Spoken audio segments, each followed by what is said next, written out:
I'm here to talk about the political persecution and the vindictive victimization of my father, Mr. Sanjeev Bhatt, who is an ex-IPS officer, an Indian police service officer, a dissenter, a whistleblower, but most importantly, he is the sole surviving witness to the state's complicit role and function in the 2002 mass genocide of Muslims in the state of Gujarat. 2002 perhaps marked one of the darkest phases in the history of India.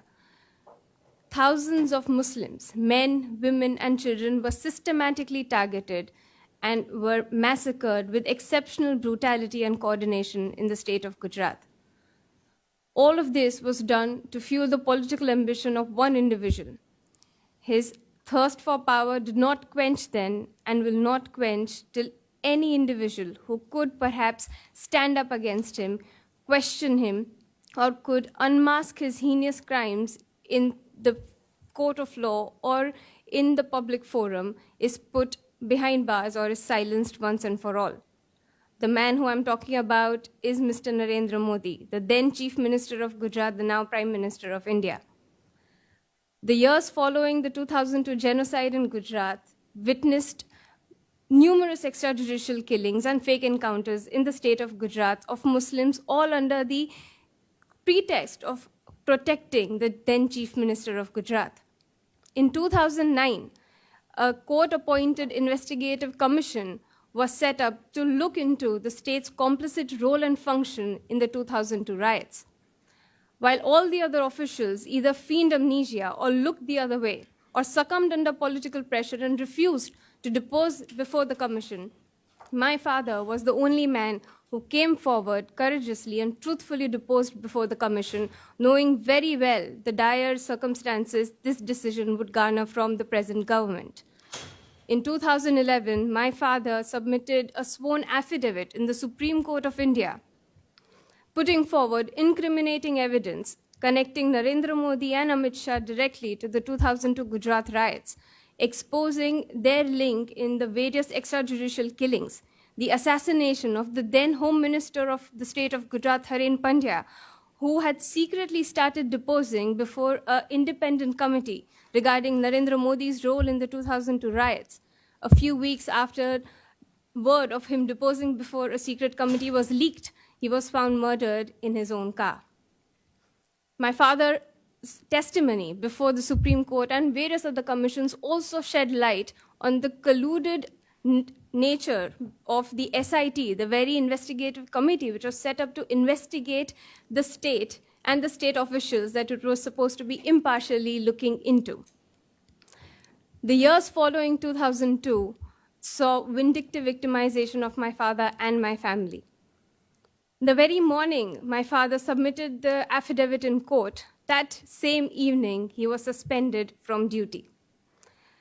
As Narendra Modi and the BJP rose in power within the political arena, our vindictive victimization also increased parallelly.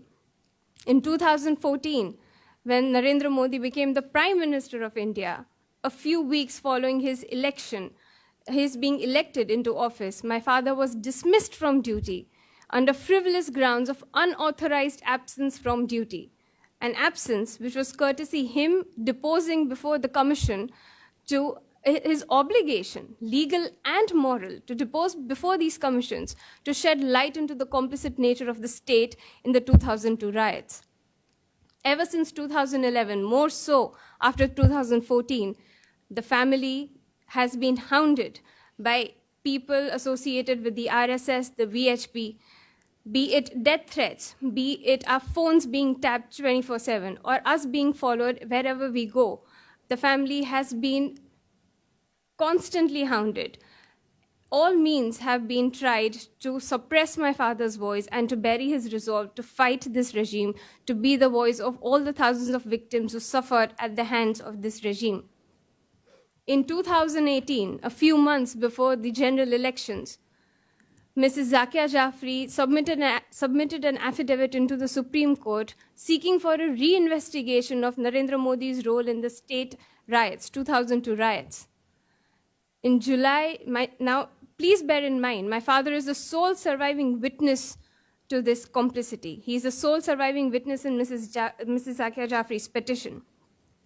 in July 2018, the state withdrew our security, a security which the Supreme Court of India, after having conducted a survey of threat on the family, had directly directed the state to protect the family by giving them a Y category security, which is a very high level security. The state in July 2018 removed our security cover without giving any intimation or without giving any reason. In August 2018, while the family was still in the house, they came and they bulldozed our house and broke it down. In September, 5th of September 2018, they came and they took away my father in the wee hours of the morning to question him in a 30-year-old dormant case, a case which had been investigated and had been stayed by the Supreme Court, only and only to finally tie the last link that can perhaps link Narendra Modi to the 2002 riots. Ever since September 2018, it has been 15 months and my father has been languishing in jail. His only crime that he did not buckle under any political pressure, that he dared to stand up against this political regime, and that he dared to fight for the thousands who were victimized by this politics of hate and violence. Since September 2018, we have been running from pillar to post within the judiciary to seek for a fair trial, to seek for justice. Either the judges recuse themselves from hearing the case or would just not take it before their bench under immense political pressure. In June 2019, a lower sessions court in India, sentenced my father to life imprisonment for an alleged case of custodial death. Now let me shed some light into this case of custodial death. The deceased was never arrested by my father. This is an incident of the year 1990, when 133 rioters were arrested by a local police in a district in Gujarat. The deceased was part of the contingent of those 133 rioters who were burning Muslim houses and who were trying to destroy mosques after the demolition of the Babri Masjid. The deceased was never in the custody of my father. The deceased was never arrested by my father. The deceased died 18 days after being out of police custody. All of his forensic reports, all of his medical reports, his histopathological reports, all of them say that there is absolutely no indication of internal or external injuries, that there are no indications of any internal or external trauma or grievances, that this death is not death by torture.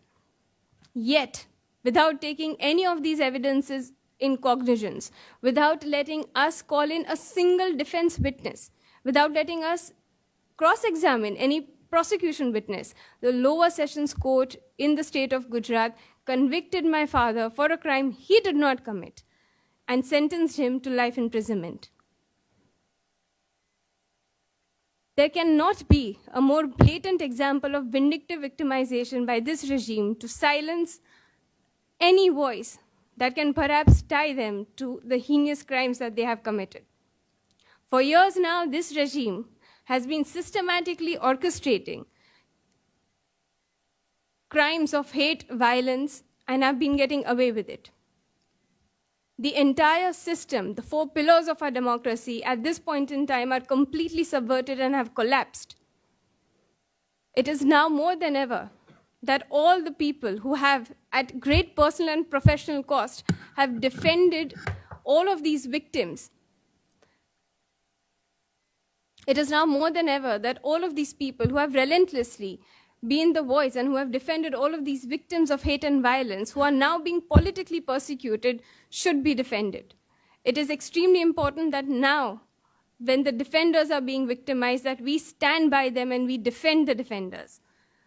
I know a lot of people say that, yeah, it is happening in India, but we are in a different country. It is no more about countries or no more about boundaries. It becomes our moral responsibility as concerned and aware citizens of the world that when we see signs of fascism re-erupting in the world, that we call it out, that we raise our voices and we try to curb it, lest we let history repeat itself. It is no more about my country or yours. It is about justice. It is about basic civil liberty. It is about basic civil liberties, and it is about basic human rights. Thank you.